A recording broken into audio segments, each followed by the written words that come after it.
Hello बच्चों, let's read the question. The question says in mammals which blood vessel would normally carry the largest amount of urea. Question के अंदर हमसे बोला गया है कि मैमल्स की केस के अंदर अगर हम बात करें तो कौन सी ब्लड वेसल जो है वो लार्जेस्ट अमाउंट ऑफ यूरिया को कैरी करते हैं. नॉर्मली बोला गया, मतलब कोई डिसऑर्डर नहीं है, नॉर्मल कंडीशन के अंदर आपको बताना है. So now let's start the question. सबसे पहले हम क्वेश्चन को सॉल्व करने का की कॉन्सेप्ट देखेंगे. की कॉन्सेप्ट, तो क्वेश्चन को सॉल्व करने का की कॉन्सेप्ट क्या है हमारा, कि हमें पता होना चाहिए हेपेटिक वेन के बारे में. किसके बारे में नॉलेज होनी चाहिए हमको? हेपेटिक वेन के बारे में हमको नॉलेज होनी चाहिए. सो बेसिकली हेपेटिक वेन कहाँ की वेन, अगर हम इस पॉइंट को देखो तो हेपेटिक वेन कहाँ की वेन होती है?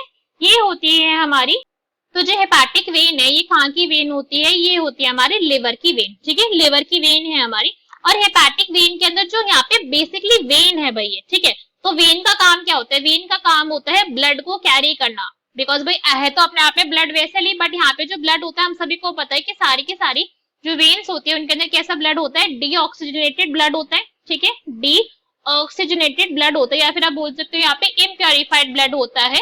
ठीक है, ये पॉइंट आपको यहाँ पे पता है. तो जो डीऑक्सीजनेटेड ब्लड है इसके अंदर क्या होगा भाई? ऑक्सीजन की अमाउंट तो कम है ही है, इसके साथ साथ यहाँ पे क्या होता है, जो होता है यूरिया, उसकी अमाउंट कैसी होती है? ज्यादा होती है. तो हेपेटिक वेन के अंदर यूरिया की अमाउंट कैसी होगी? हमेशा लार्जेस्ट होगी. लार्जेस्ट होती है यहाँ पे किसकी अमाउंट? यूरिया की अमाउंट हेपेटिक वेन के अंदर. क्यों है ऐसा? बिकॉज अभी क्या हुआ है, ब्लड का अभी प्योरिफिकेशन नहीं हुआ है. ठीक है, ब्लड अभी कैसा है, ब्लड का यहाँ पे क्या हुआ है? फिल्ट्रेशन नहीं हुआ है, या फिर आप बोल सकते हो ब्लड का यहाँ पे प्योरिफिकेशन नहीं हुआ है. इस वजह से यहाँ पे क्या है, यूरिया की अमाउंट ज्यादा है. सब हमारे ऑप्शन रीड करते हैं, चेक करेंगे कौन सा यहाँ पे हमारा करेक्ट आंसर होगा. ए में हमें क्या गिवन है? Renal vein. तो भाई ये तो हमारा इनकरेक्ट हो गया, बिकॉज रीनल वेन कहाँ की वेन है? रीनल वेन है किडनी की वेन. और अगर वेन जो है वो किडनी की है तो भाई किडनी के अंदर तो आके ब्लड का फिल्ट्रेशन हो ही जाएगा, यूरिया वहां से एलिमिनेट हो जाएगा. तो वहां पे तो लीस्ट अमाउंट के अंदर प्रेजेंट होगा यूरिया, मैक्सिमम नहीं हो सकता वहां पे. This is wrong. D is dorsal aorta. तो ये क्या हो गया? ये भी इनकरेक्ट हो गया, बिकॉज डोर्सल ऑर्टा क्या है? ये अपने आप के अंदर वो मेन आर्टरी है. ये क्या है? वो मेन आर्टरी है जो ब्लड को क्या करती है? ब्लड को कैरी करती है. ठीक है, ब्लड को ये कैरी करती है. कहां से कहां तक ब्लड को कैरी करती है? Posterior part of the blood तक, पोस्टीरियर पार्ट ऑफ बॉडी तक, पोस्टीरियर पार्ट ऑफ बॉडी तक ब्लड को कैरी करने का काम होता है किसका? डोर्सल ऑर्टा का.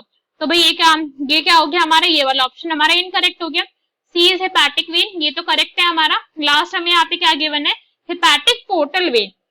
हेपेटिक पोर्टल वेन क्या हो गया हमारा? ये इनकरेक्ट है, बिकॉज ये भाई पोर्टल वेन है. पोर्टल वेन का क्या मतलब हो गया? कि ये वेन जो है वो लिवर को, मतलब दैट मींस खुद लिवर की ही वेन है, ये लिवर को ब्लड प्रोवाइड करेगी. इसके अंदर यूरिया की अमाउंट ज्यादा नहीं होती. सबसे ज्यादा कहां पर होती है? हेपेटिक वेन के अंदर होती है. तो क्वेश्चन का करेक्ट आंसर क्या हो जाएगा हमारा? That is C, hepatic vein. Hope you understood it well. Best of luck. Thank you.